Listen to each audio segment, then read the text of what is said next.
జై శ్రీకృష్ణ. ప్రియమైన స్నేహితులారా, ఈ దివ్యమైన క్షణంలో మీ అందరినీ ఓ మాయాజాలంలా మన హృదయాలను తడిచే, మన ఆత్మను స్పర్శించే అద్భుతమైన కథలోకి స్వాగతిస్తున్నాను. స్నేహితులారా, నీవు ఎప్పుడైనా కలలు కన్నావా? నీ జీవితంలో అపారమైన సంపద, సమృద్ధి, ఆనందం నిండిన ఒక అద్భుతమైన భవిష్యత్తు గురించి? ఈ కథ నీకోసమే. ఇది కేవలం ఒక కథ కాదు, నీ జీవితాన్ని మార్చే ఒక గొప్ప యాత్ర. ఈ కథలోని ప్రతి మాట నీ గుండెను తడుతుంది, నీ ఆలోచనలను సముద్ధరిస్తుంది, నీలో కొత్త కాంతిని నింపుతుంది. నీవు కేవలం డబ్బు సంపాదించడం గురించి తెలుసుకోవడమే కాదు, నీ జీవితాన్ని నీవే రూపొందించుకునే, నీ కలలను నిజం చేసుకునే రహస్యాలను అన్వేషించబోతున్నావు. కాబట్టి నీ మనసును తెరిచి ఈ కథలో మునిగిపో. ఈ కథ నిన్ను ఒక అద్భుతమైన ప్రపంచంలోకి తీసుకెళ్తుంది. ఒక్క అడుగు ముందుకు వేసి ఈ కథను చివరి వరకు చూస్తే నీ జీవితం ఎలా మారిపోతుందో చూడు. ఈ కథను పూర్తిగా విన్నాక నీవు మునుపటిలా ఆలోచించలేవు. నీ మనస్సులో ఒక పెద్ద మార్పు జరుగుతుంది. నీవు ఇప్పటివరకు చిన్నదిగా అనుకున్న నీ ఆలోచనలు ఒక్కసారిగా విశాలంగా మారిపోతాయి. నీవు కూడా ఓ ధనవంతుడు ఎలా ఆలోచిస్తాడో అర్థం చేసుకుంటావు. నీవు కూడా అలా ఆలోచించగలవు, అలా జీవితాన్ని తీర్చిదిద్దగలవు అన్న నమ్మకం నీలో పుట్టుకొస్తుంది. ఈ కథ నీకు ఒక స్పష్టమైన దారి చూపుతుంది. ఎలాగైతే గొప్పవాళ్లు ఆలోచిస్తారో, ఎలాగైతే విజయాన్ని సాధిస్తారో, అచ్చం అలా నువ్వు కూడా ఆలోచించటం మొదలెడతావు. అప్పుడే నిజంగా నీ జీవితం మారుతుంది. ఒక చిన్న కథతో ఈ యాత్రను మొదలు పెడదాం. ఒక నగరం బయట, నదీ తీరంలో ఒక చిన్న కుటీరంలో ఒక బౌద్ధ సన్యాసి నివసించేవాడు. అతను రోజూ ధ్యానంలో మునిగి సాదాసీదాగా జీవించేవాడు. కాని అతని గతం గురించి తెలిస్తే నీవు ఆశ్చర్యపోతావు. ఈ సన్యాసి ఒకప్పుడు ఆ నగరంలో అత్యంత సంపన్న వ్యక్తి. అతని వ్యాపారం దేశవిదేశాల్లో విస్తరించి ఉండేది. సంపదకు లోటు లేదు, ఐశ్వర్యం అతని చుట్టూ నడిచేది. కాని ఒకరోజు అతని మనసులో ఈ లౌకిక జీవితం పట్ల విరక్తి కలిగింది. అతను తన సంపదలో ఎక్కువ భాగం పేదలకు, అనాథలకు, అసహాయులకు దానం చేశాడు. మిగిలిన సంపదను తన పిల్లలకు అప్పగించి సన్యాసం స్వీకరించాడు. సంవత్సరాలు గడిచాయి. అతను ఆత్మజ్ఞాన మార్గంలో చాలా దూరం ప్రయాణించాడు. అయినా అతని హృదయం ఇప్పటికీ కరుణతో, మానవత్వంతో నిండి ఉండేది. ఎవరైనా తమ సమస్యలతో అతని వద్దకు వస్తే తన జీవిత అనుభవాలతో, జ్ఞానంతో వారికి సరైన మార్గం చూపేవాడు. ఒకరోజు ఒక పేదవాడు అతని కుటీరం వద్దకు వచ్చాడు. అతని కళ్లలో నిరాశ, ముఖంలో బాధ స్పష్టంగా కనిపించాయి.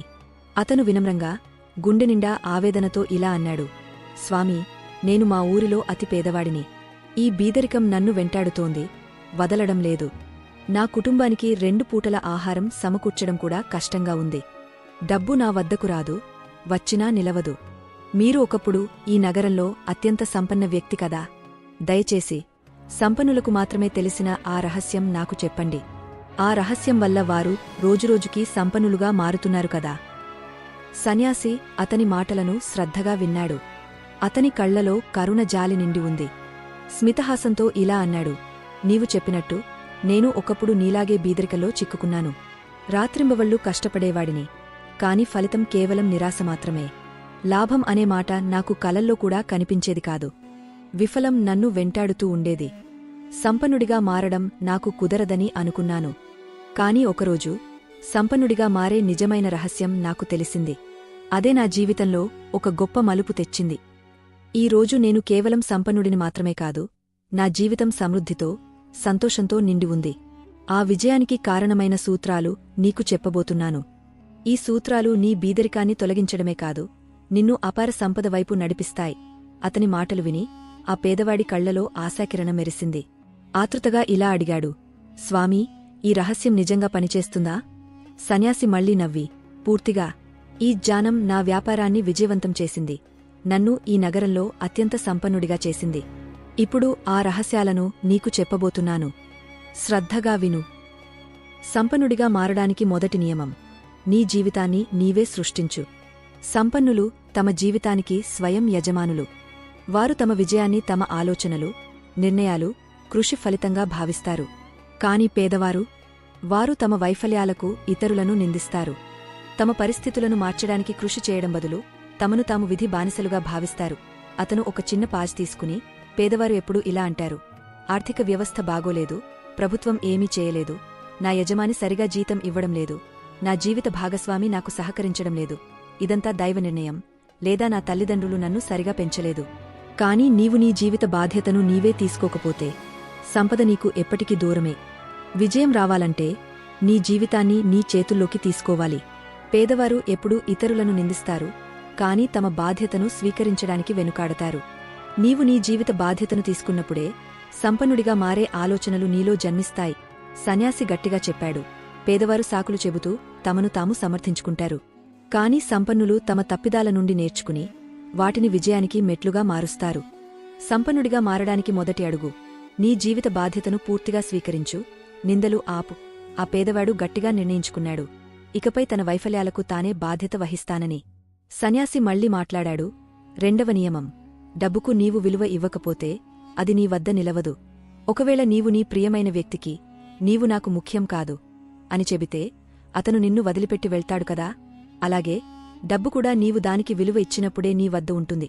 అతను స్పష్టంగా చెప్పాడు, డబ్బు నీ జీవితంలో నిలవాలంటే దానికి ప్రాధాన్యత ఇవ్వడం మొదలుపెట్టు. డబ్బును ద్వేషించడం లేదా దాన్ని పట్టించుకోకపోవడం మానేయి. దాన్ని ప్రేమించు, దానికి స్వాగతం పలకు. డబ్బు నీ వద్దకు వచ్చినప్పుడు దాన్ని గౌరవించు. దాన్ని చూసి గుండెలో ఇలా అను, నిన్ను నేను ప్రేమిస్తున్నాను, నీవు నా జీవితంలోకి వచ్చినందుకు ధన్యవాదాలు. మళ్ళీ రా, నీకు స్వాగతం. ఇలా చేస్తే డబ్బు పట్ల నీ దృక్పథం మారిపోతుంది.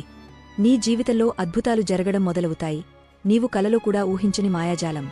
కాని సన్యాసి గంభీరంగా ఇలా హెచ్చరించాడు, అయితే దీని అర్థం నీవు లోభిగా, కంజూసుగా మారాలని కాదు. డబ్బుకు దానికి తగిన గౌరవం ఇవ్వడమే ఈ నియమం. అతను మరింత స్పష్టంగా చెప్పాడు, డబ్బు ముఖ్యం కాదు అని చెప్పేవారు తమను తాము మోసం చేసుకుంటున్నారు. గృహస్థ జీవితం నడిపే ప్రతి ఒక్కరికి డబ్బు చాలా అవసరం. డబ్బు కేవలం ఒక వస్తువు కాదు, అది నీ కలలను సాకారం చేసే సాధనం, నీ ప్రియమైనవారికి సుఖమైన జీవితాన్ని అందించే మార్గం. డబ్బు నీకు నిజమైన స్నేహితుడవుతుంది, కాని నీవు దాన్ని గౌరవించి ప్రేమించినప్పుడే. ఈ మాటలు ఆ పేదవాడి గుండెను తాకాయి. అతను మొదటిసారి గ్రహించాడు, డబ్బు పట్ల తన వైఖరే తన బీదరికానికి అసలు కారణం. అతను నిర్ణయించుకున్నాడు, ఇకపై డబ్బును కేవలం గౌరవించడమే కాదు, దాన్ని ప్రేమిస్తానని, దానికి స్వాగతం పలుకుతానని. సన్యాసి మూడవ నియమాన్ని వివరించాడు, డబ్బు ఆటను గెలవడానికి ఆడు, ఓడిపోకుండా ఉండడానికి కాదు.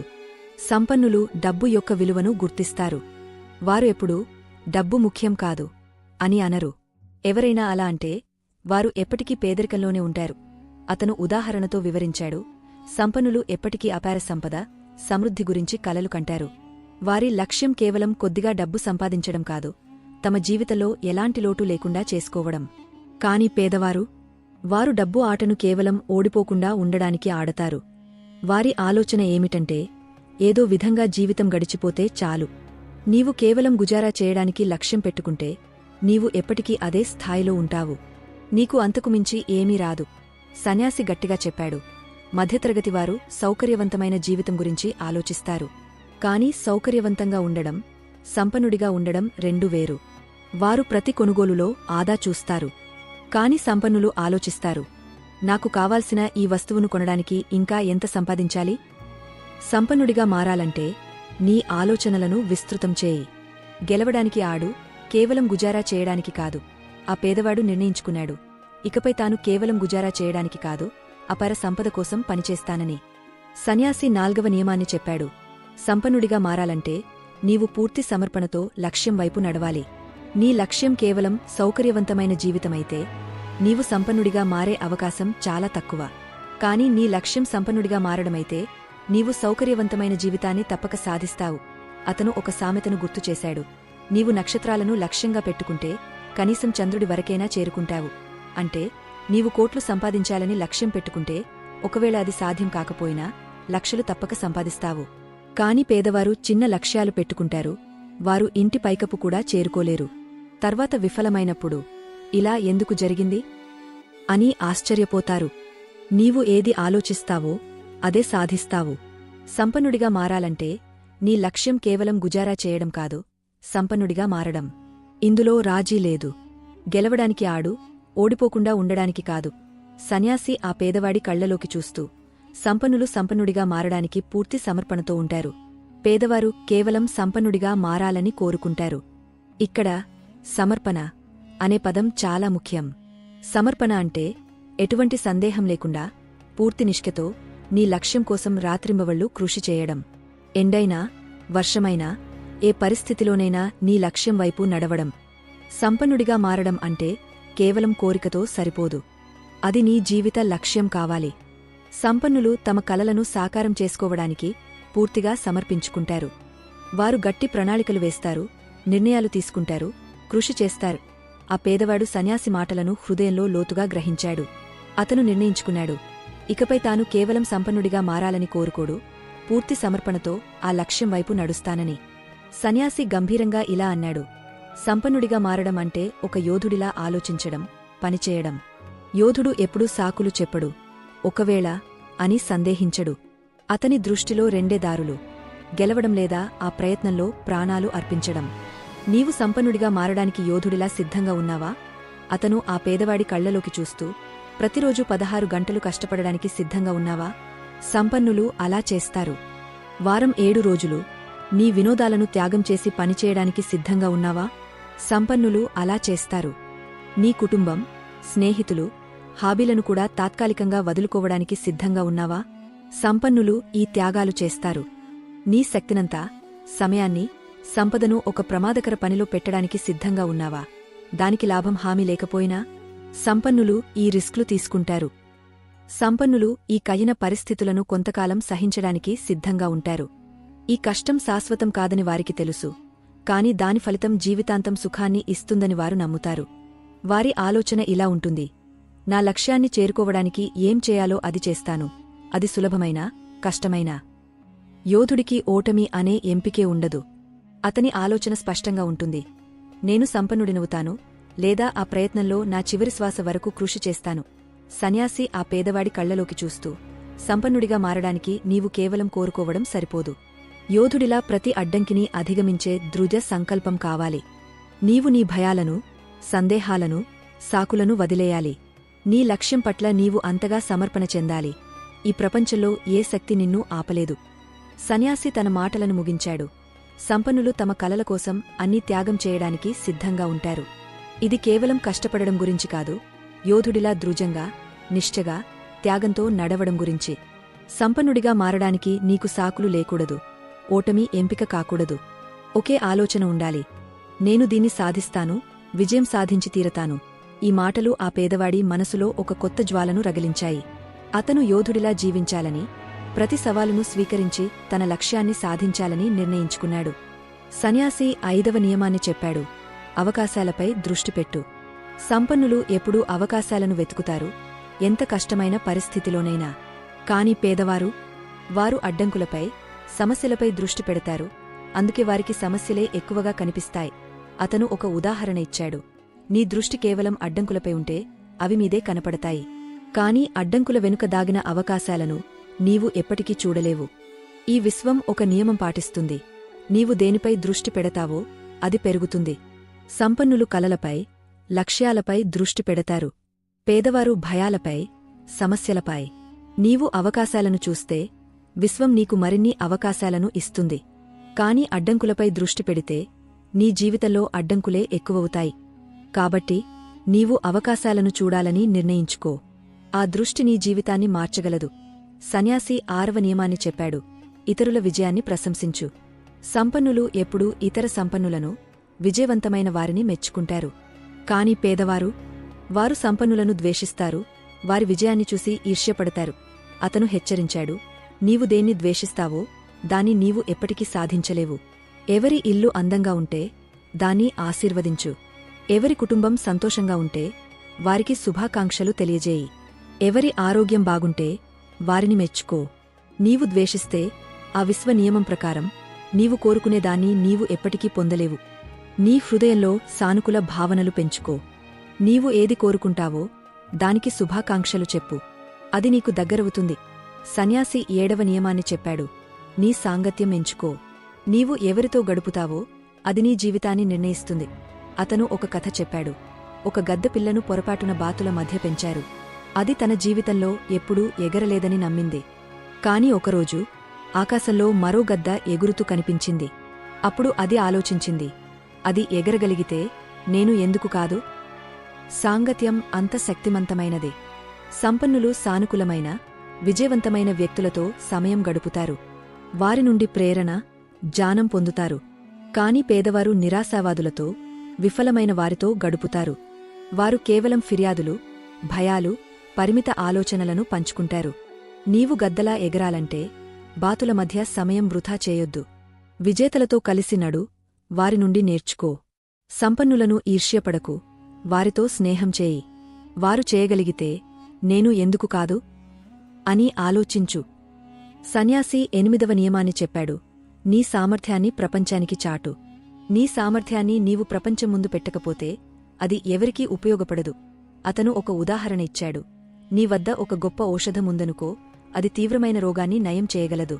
నీవు దాన్ని దాచిపెడతావా, లేక అవసరమైన వారికి అందిస్తావా? ప్రచారం చేయడం అహంకారం కాదు, అది ఇతరులకు సహాయం చేయడం.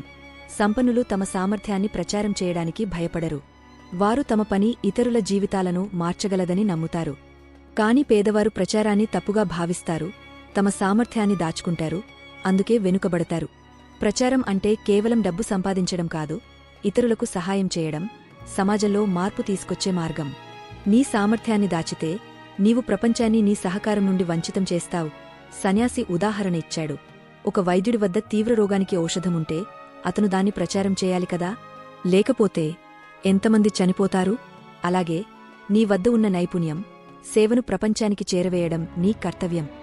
సన్యాసి 9వ నియమాన్ని చెప్పాడు. సమస్యల కన్నా పెద్దగా ఉండు. సమస్యలు నీ పరీక్ష కాదు, నీ పురోగతికి సాక్ష్యం. అతను వివరించాడు. సంపన్నులు సమస్యలను అవకాశాలుగా చూస్తారు.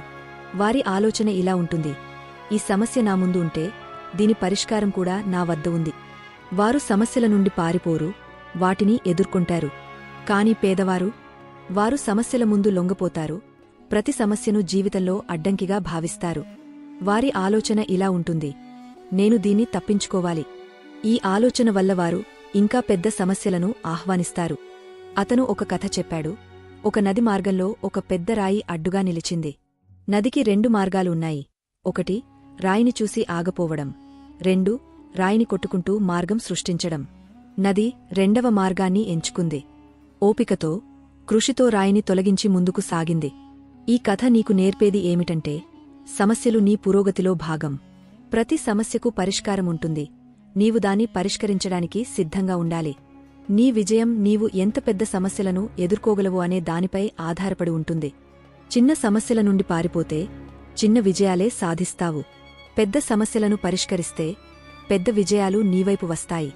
పెద్ద బాధ్యతలను తీసుకోగలిగితే నీవు పెద్ద వ్యాపారాలను, అపార సంపదను నిర్వహించగలవు. సన్యాసి గట్టిగా చెప్పాడు. సమస్యల నుండి పారిపోయేవారు బీదరికాన్ని, వైఫల్యాన్ని, నిరాశను ఆహ్వానిస్తారు. సమస్యలు నీ బలహీనత కాదు, నీ శక్తిని కొలిచే సాధనం. నీవు నిర్ణయించుకో. సమస్యలకు భయపడతావా, లేక వాటిని నీ విజయానికి మెట్లుగా మార్చుకుంటావా? సన్యాసి 10వ నియమాన్ని చెప్పాడు. సంపన్నులు స్వీకరించడానికి సిద్ధంగా ఉంటారు, పేదవారు కాదు. నీవు స్వీకరించడానికి సిద్ధంగా లేకపోతే విశ్వం నీకు ఏమీ ఇవ్వదు. అతను వివరించాడు. సంపన్నులు తమ సంపదను, విజయాన్ని, సమృద్ధిని పూర్తి హక్కుతో స్వీకరిస్తారు. వారి ఆలోచన ఇలా ఉంటుంది: నేను దీనికి అర్హుడిని. వారు విశ్వానికి స్పష్టమైన సందేశం పంపుతారు: నేను సిద్ధంగా ఉన్నాను, దీన్ని స్వీకరించడానికి అర్హుడిని. కాని పేదవారు, వారు తమ అదృష్టాన్ని, సామర్థ్యాన్ని, పరిస్థితులను సందేహిస్తారు. వారి ఆలోచన ఇలా ఉంటుంది: నేను దీనికి అర్హుడినా? ఈ సందేహం వల్ల వారు విశ్వానికి నాకు ఇవ్వొద్దు అనే సందేశం పంపుతారు. విశ్వం ఎప్పుడూ సిద్ధంగా ఉన్నవారికి, ఇష్టపడేవారికి ఇస్తుంది. నీవు సంపదను, అవకాశాలను స్వీకరించడానికి సిద్ధంగా లేకపోతే అవి వేరొకరికి వెళ్తాయి. అందుకే సంపన్నులు మరింత సంపన్నులవుతారు, పేదవారు అలాగే ఉంటారు. అతను ఒక కథ చెప్పాడు. ఒక రాజు ఒకరోజు ప్రకటించాడు: ఎవరు కోరుకుంటే వారు నా రాజభవనం నుండి బంగారు నాణాలు తీసుకోవచ్చు. చాలామంది వచ్చారు. కొందరు కొన్ని నాణాలు తీసుకున్నారు, కొందరు ఎక్కువ. కాని ఒక పేద రైతు ఖాళీగా నిలబడ్డాడు. రాజు అడిగాడు: నీవు ఎందుకు తీసుకోలేదు? రైతు బదులిచ్చాడు: నేను దీనికి అర్హుడిని కాదని అనిపించింది. రాజు నవ్వి: నీవు నిన్ను అర్హుడిగా భావించకపోతే విశ్వం నీకు ఎప్పటికీ ఇవ్వదు. స్వీకరించడానికి సిద్ధంగా లేనివాడు కోల్పోవడానికి సిద్ధంగా ఉంటాడు. నీ బీదరికానికి కారణం నీ పరిస్థితులు కాదు, నీ ఆలోచనలు. సంపదను, అవకాశాలను ఓపెన్ హార్ట్తో స్వీకరించడానికి సిద్ధంగా ఉండు. నీవు సంకోచిస్తే అవి వేరొకరికి వెళ్తాయి. స్వీకరించడానికి సిద్ధంగా ఉండు. ఎందుకంటే నీ హక్కును నీవు కోరకపోతే నీవు దాన్ని కోల్పోతావు. సన్యాసి 11వ నియమాన్ని చెప్పాడు. సంపన్నులు డబ్బును నిర్వహిస్తారు, పేదవారు దాన్ని వృథా చేస్తారు. డబ్బు సంపాదించడం ఒకటైతే దాన్ని సరిగా నిర్వహించడం మరొకటి. అతను వివరించాడు. సంపన్నులు ప్రతి చిన్న రూపాయిని కోట్ల రూపాయల్లా జాగ్రత్తగా నిర్వహిస్తారు. కాని పేదవారు ఆలోచిస్తారు, ఎక్కువ డబ్బు వస్తేగాని నిర్వహిస్తాను. కాని వారు మర్చిపోతారు, నిర్వహణ అనే అలవాటు చిన్న మొత్తాలతోనే మొదలవుతుంది. విశ్వనియమం ఇది. నీవు నిర్వహించలేనిది నీ వద్ద నిలవదు. ఆరోగ్యం, సంబంధాలు, డబ్బు ఏదైనా సరిగా నిర్వహించకపోతే నాశనమవుతుంది. కాబట్టి డబ్బును వృథా చేయొద్దు. దాన్ని నీ స్నేహితుడిగా చేసుకో. నీవు ఎంత బాగా నిర్వహిస్తావో అంతగా డబ్బు నీకోసం పనిచేస్తుంది. అతను డబ్బు నిర్వహణకు 4 సూచనలు ఇచ్చాడు. 1. బడ్జెట్ తయారుచేయి. నీ ఆదాయం, ఖర్చులను లెక్కించు. నీవు ఆదాయం కన్నా ఎక్కువ ఖర్చు చేయకు. 2. పొదుపుకు ప్రాధాన్యత ఇవ్వు. నీ ఆదాయంలో కనీసం 10% పొదుపు చేయి.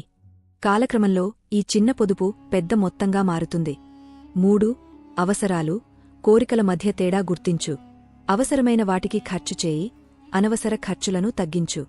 4. నీ డబ్బును పెట్టుబడి పెట్టు. సరైన పెట్టుబడులతో నీ సంపదను పెంచుకో. అతను ఒక కథ చెప్పాడు. ఒక పేద రైతు అడవిలో ఒక బంగారు జింకను కలిశాడు. జింక ఇలా అన్నది, నేను నీకు సంపద వరం ఇస్తాను, కాని ఒక షరతు. నేనిచ్చిన బంగారు నాణాలను నీవు సరిగా నిర్వహించకపోతే నీకు ఇంకేమీ ఇవ్వను. రైతు నాణాలను తీసుకున్నాడు, కాని వాటిని వృథాగా ఖర్చు చేశాడు. మళ్లీ జింక వద్దకు వెళ్ళినప్పుడు జింక ఇలా అన్నది, చిన్నవాటిని జాగ్రత్తగా చూసుకోలేనివాడు పెద్దవాటిని ఎలా నిర్వహిస్తాడు? కాబట్టి డబ్బు మొత్తం కన్నా దాన్ని నిర్వహించే కళ ముఖ్యం. నీవు ఈరోజు చిన్న మొత్తాలను నిర్వహించడం నేర్చుకుంటే రేపు పెద్ద మొత్తాలు నీ వద్ద ఉంటాయి. సన్యాసి 12వ నియమాన్ని చెప్పాడు. నీ డబ్బు నీకోసం పనిచేయాలి, నీవు డబ్బు కోసం కాదు. అతను వివరించాడు. సంపన్నులు ప్రతి రూపాయిని ఒక విత్తనంగా చూస్తారు. అది సరైన పెట్టుబడితో పెద్ద చెట్టుగా మారుతుంది. వారి ఆలోచన ఇలా ఉంటుంది, నా ప్రతి రూపాయి నాకు మరింత డబ్బు సంపాదించాలి. కాని పేదవారు, వారు డబ్బు సంపాదించి వెంటనే ఖర్చు చేస్తారు. వారు దాన్ని కేవలం అవసరాలు తీర్చే సాధనంగా చూస్తారు, సంపద సృష్టించే మార్గంగా కాదు. అతను ఒక ఉదాహరణ ఇచ్చాడు. రామ్, శ్యామ్ ఇద్దరికీ 1,00,000 రూపాయలు లభించాయి. శ్యామ్ ఆ డబ్బును ఖరీదైన బట్టలు, గాడ్జెట్లు, వినోదాలకు ఖర్చు చేశాడు. 6 నెలల తర్వాత అతని వద్ద ఏమీ మిగలలేదు. కాని రామ్ ఆ డబ్బును వివిధ పెట్టుబడుల్లో వేశాడు. 5 సంవత్సరాల తర్వాత అతని డబ్బు 50 లక్షలుగా మారింది. ఇప్పుడు ఆ డబ్బు అతనికోసం పనిచేస్తోంది. ఇదే డబ్బును విత్తనంగా చూడడం, సాధారణ రూపాయిగా చూడకపోవడం మధ్య తేడా. డబ్బును పనిచేయించడానికి 4 మార్గాలు. 1. పెట్టుబడి పెట్టు. స్టాక్స్, మ్యూచువల్ ఫండ్స్, రియల్ ఎస్టేట్లో డబ్బు వేయి. 2. నిష్క్రియ ఆదాయం సృష్టించు. ఆస్తులను అద్దెకివ్వడం, రాయల్టీలు, వ్యాపారం ద్వారా సంపాదించు. 3. అనవసర ఖర్చులను ఆపు. వృథా ఖర్చులను తగ్గించి పొదుపు, పెట్టుబడిని పెంచు. 4. సమయాన్ని సరిగా వినియోగించు. మొదట కష్టపడు, తర్వాత డబ్బు నీకోసం పనిచేస్తుంది. డబ్బు ఖర్చు చేయడానికి కాదు, పెంచడానికి. మొదట కష్టపడితే భవిష్యత్తులో సౌకర్యం నీ సొంతం. సన్యాసి 13వ నియమాన్ని చెప్పాడు. సంపన్నులు ప్రతిరోజూ నేర్చుకుంటారు, అభివృద్ధి చెందుతారు. పేదవారు తమకు అన్నీ తెలుసని భావిస్తారు. అతను హెచ్చరించాడు, నాకు అన్నీ తెలుసు అనే 4 పదాలు అత్యంత ప్రమాదకరమైనవి. ఎవరికైనా నిజంగా అన్నీ తెలిస్తే వారు ఇప్పటికే తాము కోరుకున్న స్థానంలో ఉండేవారు. నాకు అన్నీ తెలుసు అనేవాడు తనను తాను నేర్చుకోవడం, అభివృద్ధి చెందడం నుండి దూరం చేసుకుంటాడు. సన్యాసి వివరించాడు, సంపన్నులు ఎప్పుడూ నేర్చుకోవడానికి సిద్ధంగా ఉంటారు. వారికి జ్ఞానానికి హద్దులు లేవని తెలుసు. ప్రతి అనుభవం, ప్రతి పుస్తకం, ప్రతి వ్యక్తి నుండి ఏదో ఒకటి నేర్చుకోవాలని చూస్తారు. కాని పేదవారు, వారు తమకు అన్నీ తెలుసని అనుకుంటారు. ఈ అహంకారం వల్ల వారు కొత్త ఆలోచనలను, అవకాశాలను కోల్పోతారు. వారి జిజ్ఞాస మరుగున పడిపోతుంది, అభివృద్ధి ఆగపోతుంది. నేర్చుకోవడం వల్లనే మార్పు వస్తుంది. నీవు ఎంత ఎక్కువ నేర్చుకుంటావో అంతగా నీ జీవితాన్ని మెరుగుపరచుకోగలవు. కొత్త జ్ఞానం నిన్ను ఇతరులకు కనిపించని అవకాశాల వైపు నడిపిస్తుంది. జ్ఞానంలో పెట్టుబడి అనేది అత్యంత గొప్ప పెట్టుబడి.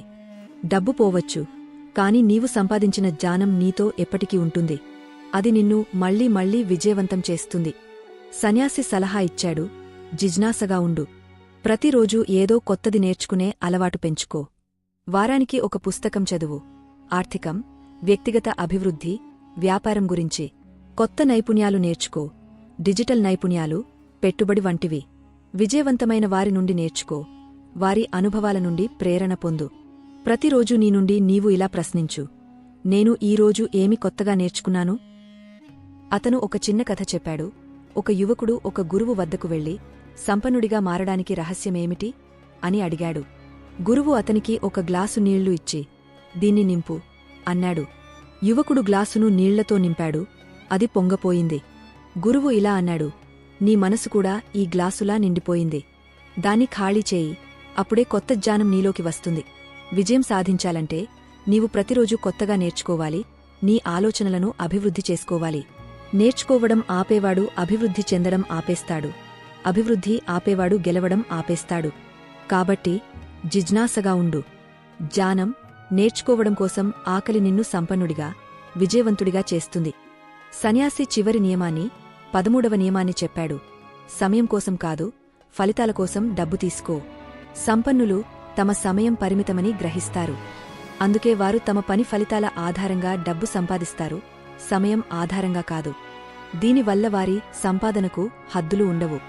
కాని పేదవారు సమయం ఆధారంగా డబ్బు కోరుకుంటారు, అందుకే వారి సంపాదన పరిమితంగా ఉంటుంది. అతను వివరించాడు, సమయం ఆధారంగా డబ్బు తీసుకోవడం నీ సామర్థ్యాన్ని కట్టిపడేస్తుంది. కాని ఫలితాల ఆధారంగా సంపాదించడం నీకు అపరిమిత అవకాశాలను తెరుస్తుంది. నీ ఆలోచనలను మార్చు, ఎందుకంటే నిజమైన సంపద ఫలితాల్లో దాగ ఉంది. అతను ఒక ఉదాహరణ ఇచ్చాడు. ఒక వ్యక్తి సమయం అమ్మి డబ్బు సంపాదిస్తూ ఒక బౌద్ధ సన్యాసిని కలిశాడు. సన్యాసి ఇలా అన్నాడు, నీవు ఎప్పుడు నీ సమయం ధర కోరుకుంటే నీ సంపాదన పరిమితంగా ఉంటుంది. కాని నీ పని ఫలితాల విలువను గుర్తిస్తే సంపదకు హద్దు ఉండదు. ఈ మాటలు ఆ వ్యక్తి ఆలోచనలను మార్చాయి. అతను నిర్ణయించుకున్నాడు, ఇకపై తాను సమయం కాదు, తన పని ఫలితాల విలువను గుర్తిస్తానని. అతను తన కృషి విలువను ఫలితాల ద్వారా నిర్ణయిస్తానని వాగ్దానం చేసుకున్నాడు. సన్యాసి తన బోధనలను ముగించాడు. అతని మాటలు ఆ పేదవాడి మనసులో గంటల్లా మారుమోగాయా. అతను మొదటిసారి గ్రహించాడు, సంపన్నుడిగా మారడం, బీదరికం మధ్య అసలు తేడా డబ్బులో లేదు, ఆలోచనల్లో, మనస్తత్వంలో ఉంది. అతని గుండెలో కొత్త ఆశలు చిగురించాయి. అతను నిర్ణయించుకున్నాడు, ఇకపై తాను సంపన్నుల ఆలోచనలను స్వీకరిస్తాను, తన కలలను సాకారం చేసుకోవడానికి ప్రతి సాధ్యమైన కృషి చేస్తాను. అతను వినమ్రంగా సన్యాసికి కృతజ్ఞతలు తెలిపాడు. అతని బోధనలను తన గుండెలో నిక్షిప్తం చేసుకున్నాడు. కొత్త ఉత్సాహంతో, ఆశాకిరణంతో అతను అక్కడి నుండి బయలుదేరాడు. అతని కళ్లలో కొత్త కలలు, హృదయంలో అచంచలమైన నమ్మకం. ఈ కథ నీకు ఒక సందేశమిస్తోంది. నీ జీవితం నీ చేతుల్లో ఉంది. నీ ఆలోచనలు, నీ కృషి, నీ సమర్పణ నిన్ను సంపన్నుడిగా మార్చగలవు మాత్రమే కాదు, నీ చుట్టూ ఉన్నవారికి స్ఫూర్తినిస్తాయి. ఈ కథ నీ హృదయాన్ని తాకిందా? నీ జీవితంలో కొత్త ఆశలను నింపిందా? ఈ కథ ఒక వ్యక్తి జీవితాన్ని మార్చినట్టే నీ జీవితంలోనూ మార్పు తీసుకొచ్చే శక్తి ఉంది. కాని ఈ యాత్రలో నీవు ఒంటరిగా ఉండాల్సిన అవసరం లేదు. మేము నీతో ఉన్నాము, నీకు స్ఫూర్తినిచ్చే కథలు, జీవితాన్ని మార్చే బోధనలు అందిస్తూ. కాబట్టి ఈ కథను నీ స్నేహితులతో పంచుకో, వారి జీవితంలోనూ ఈ కాంతి వెలుగునివ్వు. మా ఛానల్ను సబ్స్క్రైబ్ చేయి. ఇలాంటి అద్భుత కథలు, జీవిత సత్యాలు నీకు అందుతాయి. ఒక చిన్న అడుగు నీ జీవితాన్ని మార్చగలదు. ఆ అడుగు ఇప్పుడే వేయి. ధన్యవాదాలు. మళ్ళీ కలుద్దాం.